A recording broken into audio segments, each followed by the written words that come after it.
tell you what, let's watch some more of that there solo leveling show. It looked a little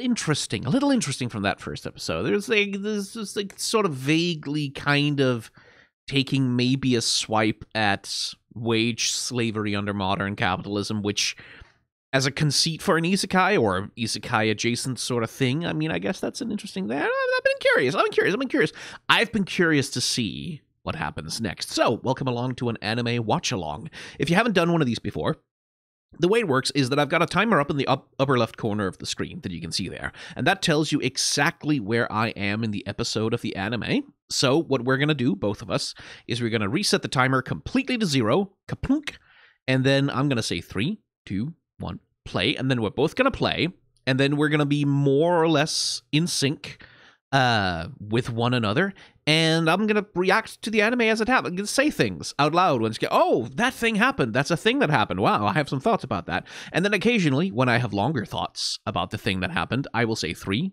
2, 1, pause. We will both pause. And then I'll say the longer thought I have about the thing.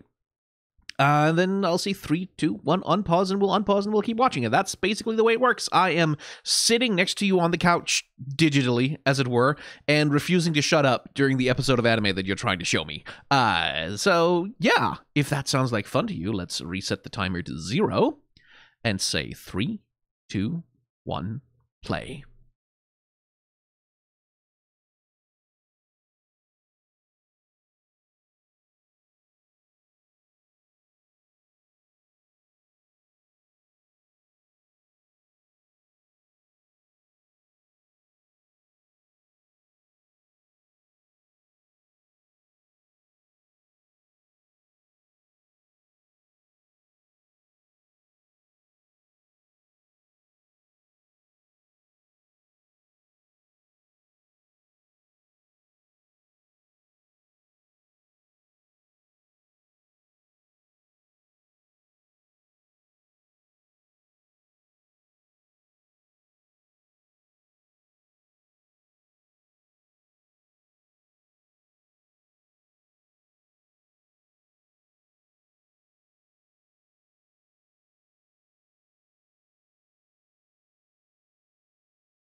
Maybe this is not the time to do exposition and backstory. Okay.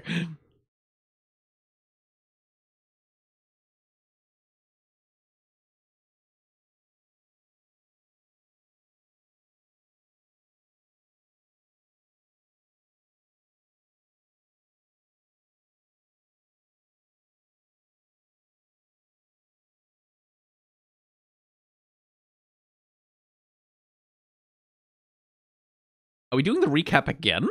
Okay.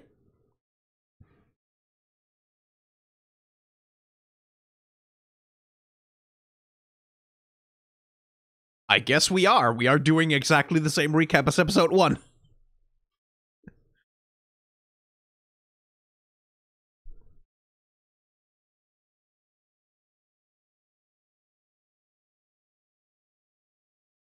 Ah, there we go.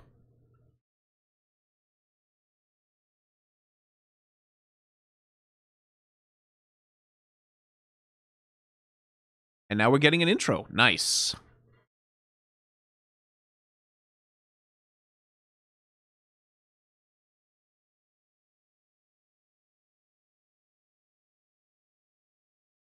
I got to pay the bills, huh?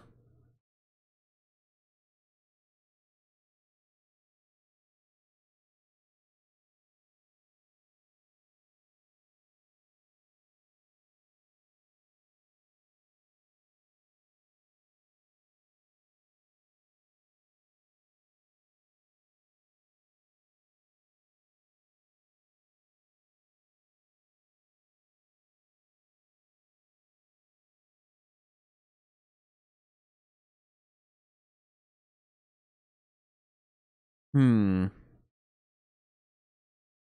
trying to parse the imagery in the OP. It's a bop.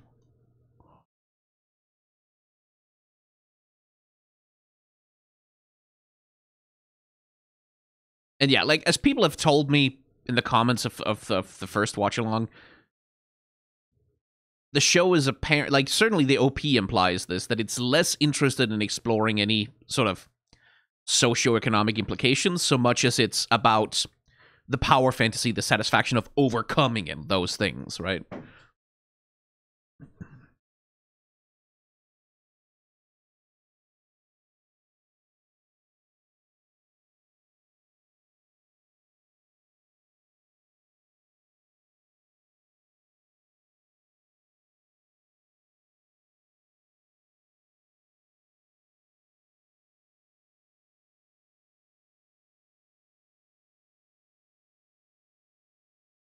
She seems rather casual about her brother nearly dying all the time.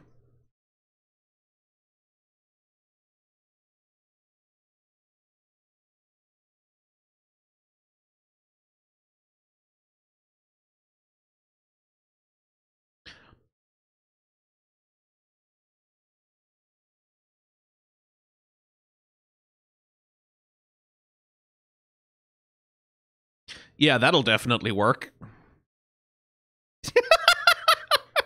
Okay, good gag with just the legs.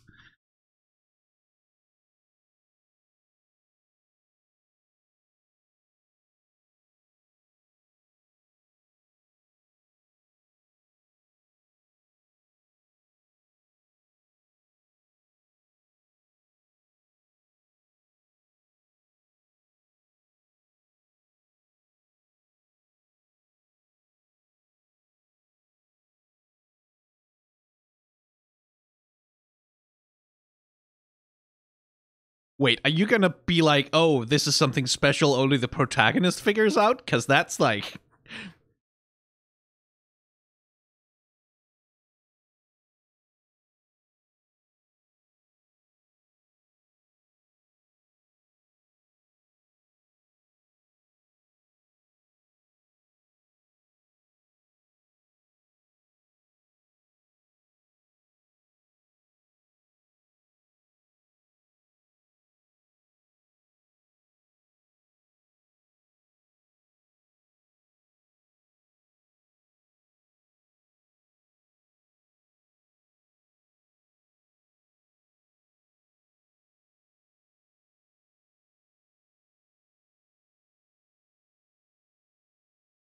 Okay, that... This is like baby's first dungeon puzzle. Come on. How did no one else figure that out?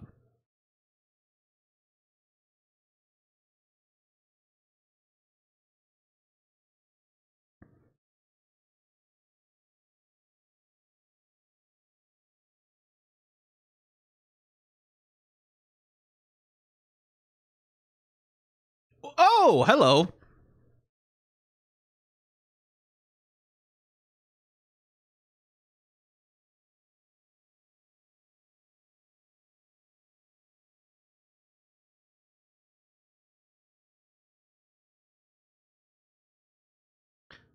Oh, God, dude, you're gonna die so hard. You're all gonna die so hard.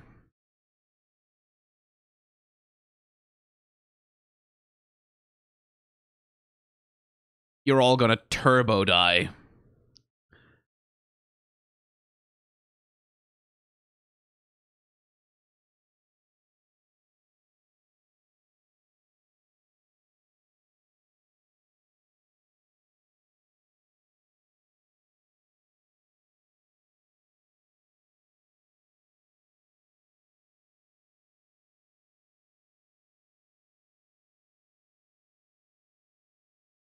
Give it a shot, handsome boy. But it's not gonna work because he's not the protagonist, so...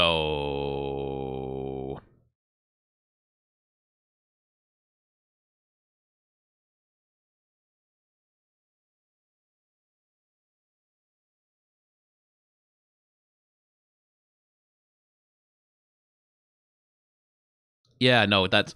Okay, so he's... So he's trying like a Christian style of supplication, and that's not that kind of god.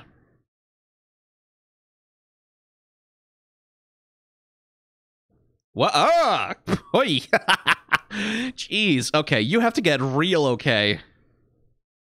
With some real nasty gore. I see. Well, at least he isn't laser-eyeing them.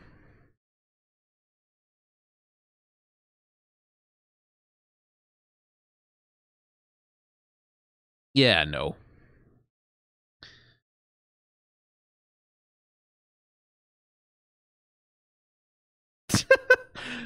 Oh, dear.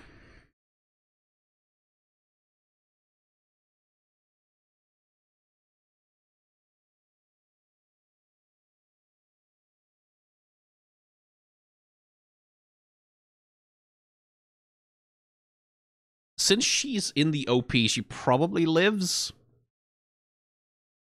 It's a god of war, I guess.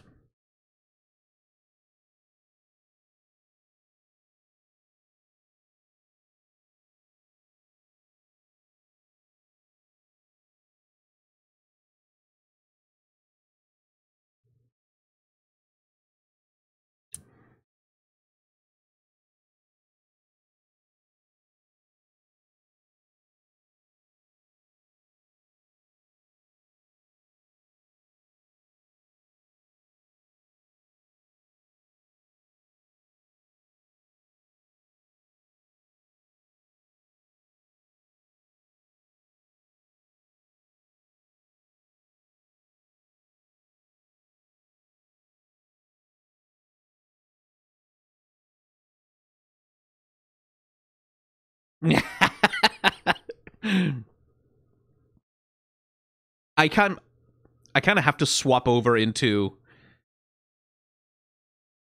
gore is fun mode, like into like, hey, splatter shit.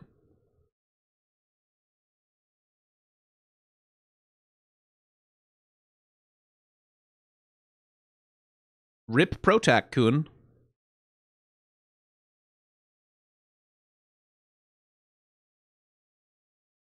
Did he lose his legs or something?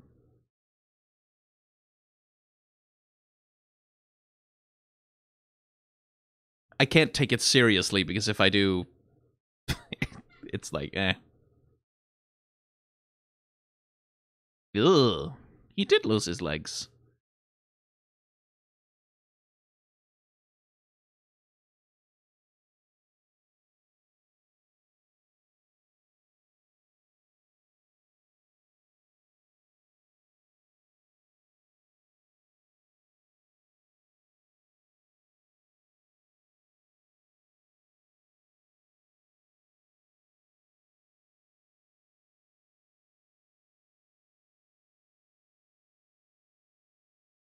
Really? You're not showing that? Okay. Hey. There we go.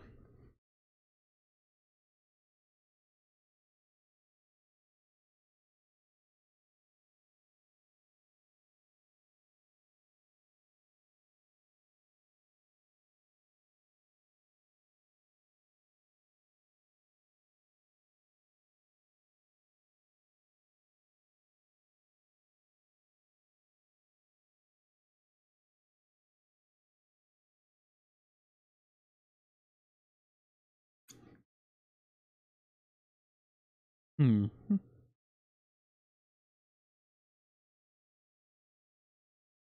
3, 2, 1. Pause. Okay. So, okay. So looking at the storytelling of what the scene is trying to tell us, right? It's like this is the situation where like dear Protag-kun has some kind of quality, right, that marks him out as sole survivor, that marks him out as the special boy, right, as the hero who can overcome the impossible odds, which is like that's the basic of like the isekai power fantasy, is like you have this world full of impossible odds, and then our hero, because of some kind of special knowledge, because they understand video game systems, or because they're just special, whatever, like they got a cheat ability from a goddess, whatever it is, has the ability to essentially like ignore or completely overcome these impossible circumstances. That's like that's on the very basic level. That's the satisfying power fantasy of an isekai. Is this? That's why there are so many isekai where the protagonist has a cheat ability and like nothing ever threatens them. It is the fantasy it's selling is the satisfaction of like this challenge, this impossible thing, this structural barrier, this whatever it is, doesn't apply to me. I can just ignore it because I have the special thing, right? And then, like, what is the special thing that you have? A lot of it is like you're just born special, or you just granted a special ability from the gods. And then sometimes it's no, it's because this protagonist has a special life experience or a special way of thinking or a special like set of experiences that helps. I think this is heaving a little bit more towards this protagonist has like a special way of thinking, which sort of dives into the idea of like them being a chosen one kind of thing, which I'm curious to see where they're going to go with that. Anyway, 3, 2, 1, unpause.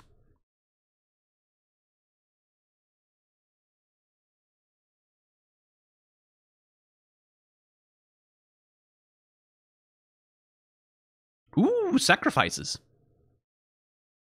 Human sacrifice. Human sacrifice.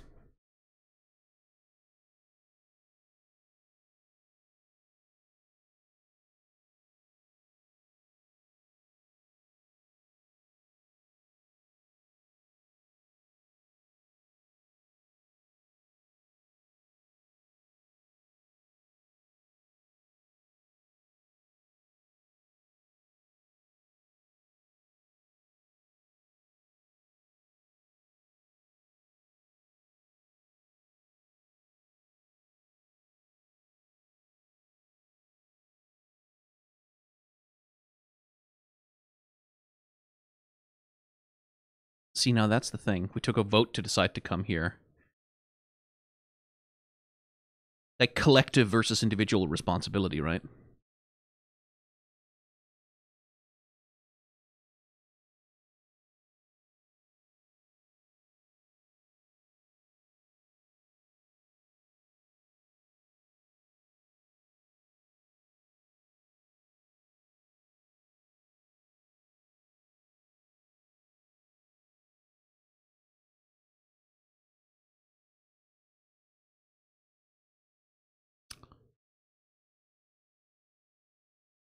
It's not one sacrifice, it is.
Okay, 3, 2, 1, pause.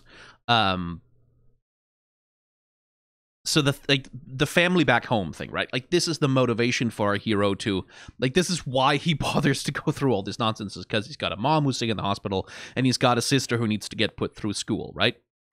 But what I'm not 100% sure is how this show is framing them is like, because the sister had that very casual, oh yeah, my brother's a hunter or whatever, and he like he gets hurt all the time, I don't know, like had that very sort of casual disposition towards her brother nearly getting murdered to within an inch of his life on every expedition kind of thing. And the mother being apparently in a vegetative state, like essentially not being present as a person. makes me wonder if it's going for the revenge narrative, like, because that's the other major subgenre of isekai, right? It's like the revenge narrative of like the bullied kid. They go to the isekai world, and then the bullied kid has the superpowers, and then all the bitches wants to jump on his bones, and all the bullies are like, oh my god, he's so cool and more powerful than us. Like that's also like a popular, very popular genre of isekai. It's a genre that I don't like very much because it tends to pander to some real.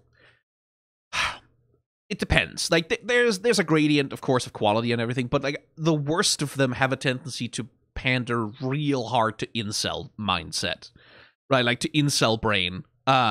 This very aggrieved masculinity, and it is specifically masculinity. This very aggrieved, humiliated masculinity that just longs to lash out with violence, right, towards everyone who's wronged them. Like that's what's the worst of those tend to pander to really, really hard, and sort of glory in the revenge fantasy of everyone who was ever mean to me and all the girls who said I wasn't cool and they thought my outfit was lame and now they're all dying or they're all being like. It's a very it's a valid feeling to have to an extent. Like, I remember being a teenager, like it's teenage anger, you know? But it is a thing of like, I find it very unpleasant to dive into. And so the reason I'm talking about it, because the girl in the one scene we've had so far, we'll see how this plays out. What I'm saying here is I'm wondering, I'm having questions about how it's setting up the framing.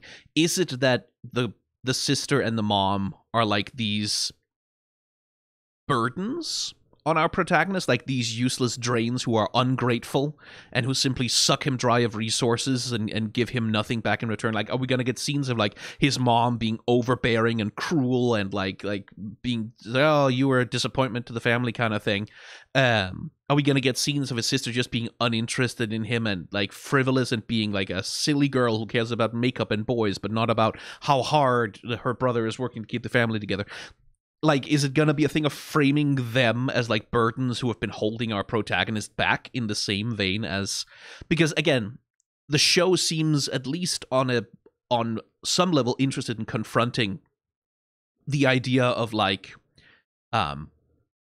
societal, social burdens, structural burdens, and like I'm wondering whether it's gonna frame the family also as that, because I'm wondering about what the gender politics of the show are. Not in the sense that the show is necessarily about gender politics, but in the sense that every story that concerns itself with human beings, like with characters, which is every show, has gender politics. Like it has a baseline understanding of how gender relations work.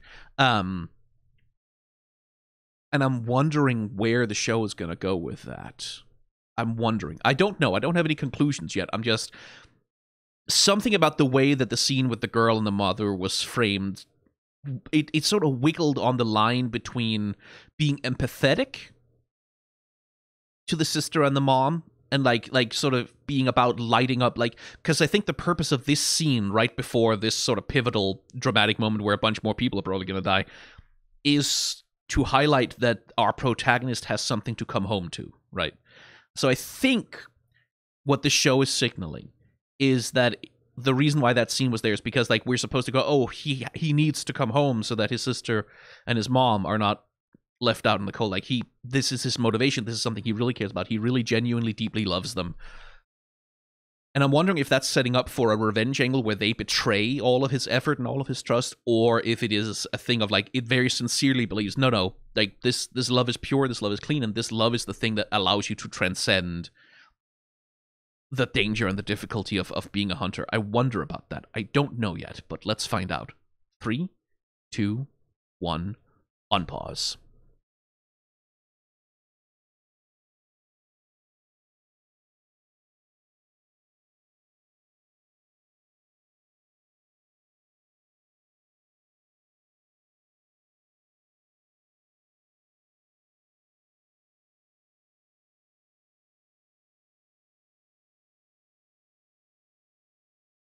You absolutely cannot leave.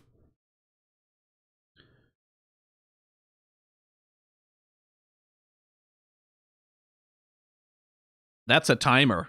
That's a timer that's saying, do it now or die.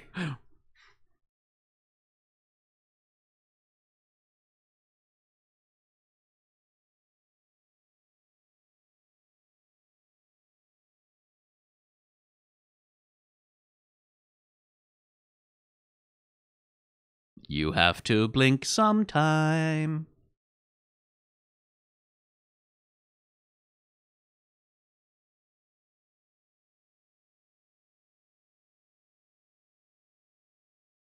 Remember that thing I said about gender politics?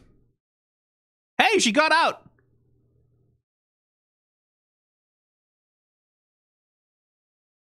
One person has to remain.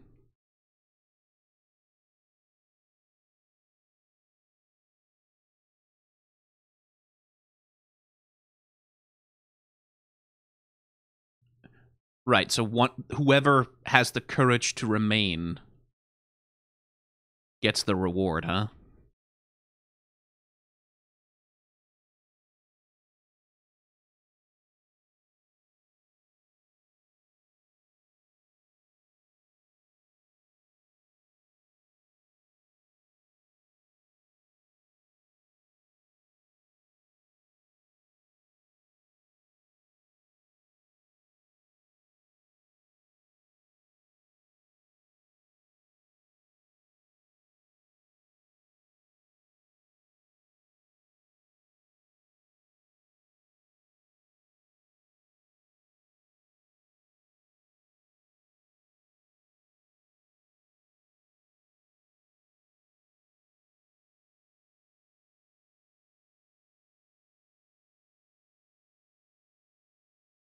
Y'all gonna die.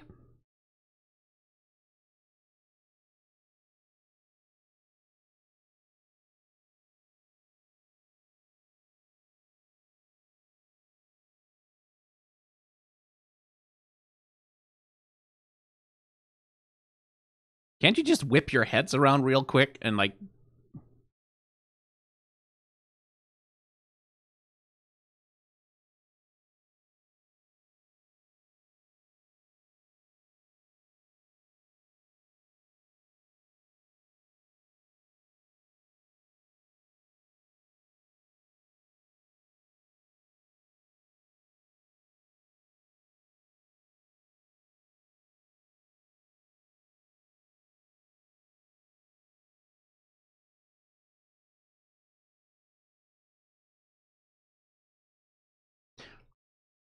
again, gender politics.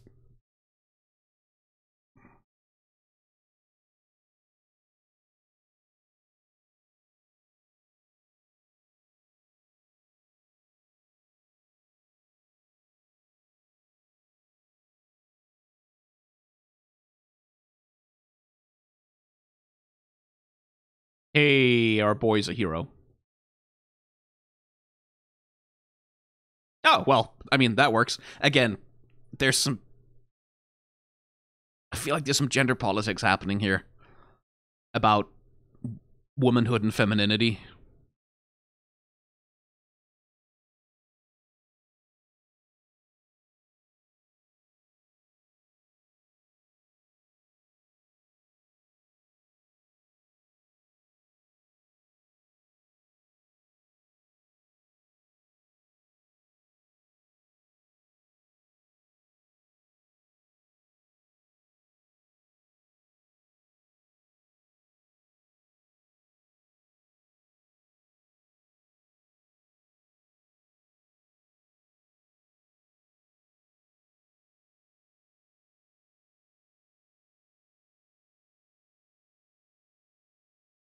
Whee! There goes an arm.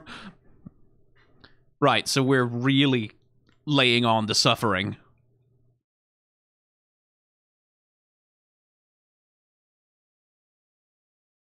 Ooh.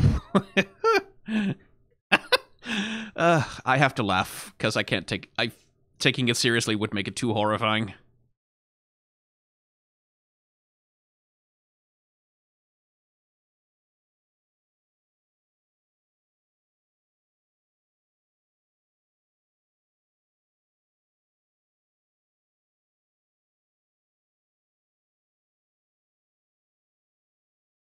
This is where it feels like we're...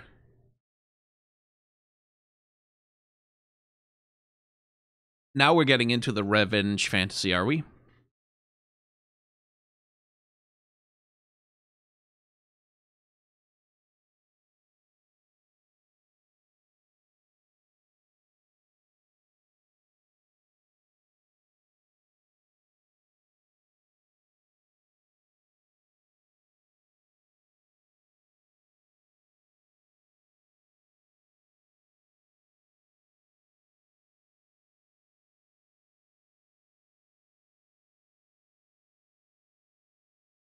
It's a wonder you're alive at all at this point, frankly.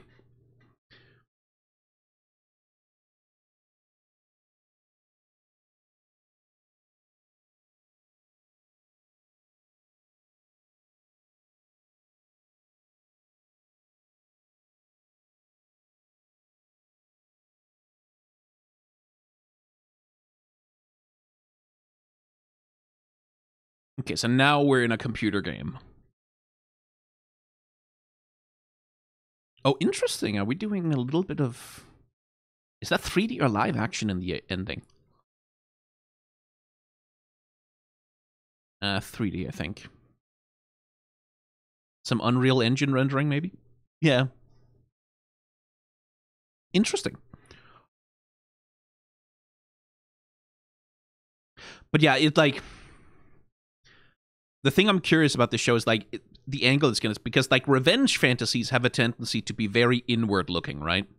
They have a tendency to be very much about, like, the catharsis of getting one back, right? Like, of getting one over on those who did you wrong, right? And that's sort of what I got from his speech there at the end, like his shouting and screaming about, like, you are just, it's selfish people who benefit from everything all the time. It's like, that feels a lot like that aggrieved, again, like, that feels like the kind of thing that has the risk of getting incel-brained, right? Of crawling up the asshole of its own grievances without the ability to see or even consider the underlying causes of them, right? Which is the thing of, like, the show has the surface aesthetic of attacking living conditions under, you know, extractive, rapacious capitalism. And, like, that's what I'm going to be curious about, is, like, to the extent, like, can the show walk the line between those things? Like, can it provide both the catharsis of vengeance and, like, can it also find a way to examine or critique, like, the systemic reasons why these people, like, because, like, they were behaving selfishly, yeah, but, like, also, if you had a little bit more courage in you, and if you weren't feeling so, you know, sad and pathetic all the time, maybe you would have had the strength to run away as well. Like, you know, you weren't abandoned, you told them to go, kiddo. Because that's the other things, right? Like, the show very explicitly shows he tells them to go. He tells them to get out of there. He plays the part of the hero. He does that on purpose. He chooses to do that. And then he sort of swings back around and goes, oh, you selfish bastards, how could you leave me behind? Like, so again, I don't know where the show is going, and that actually intrigues me. That actually makes me interested, because, like, shitty isekai has a tendency to wear its politics on its sleeve, right? Like, it's its idea of justice, its idea of revenge and restitution. It tends to be obvious about it. This show is ambiguous about that. This show is not laying it all out there on the first go. And so I am curious. I'm curious about this. I'm curious where that's going to go. Okay. All right. Solo leveling. I'll watch a third episode of you. I'm interested. Yeah. I think I'm going to go do that right now. So, thanks for watching Solo Leveling with me, and see ya.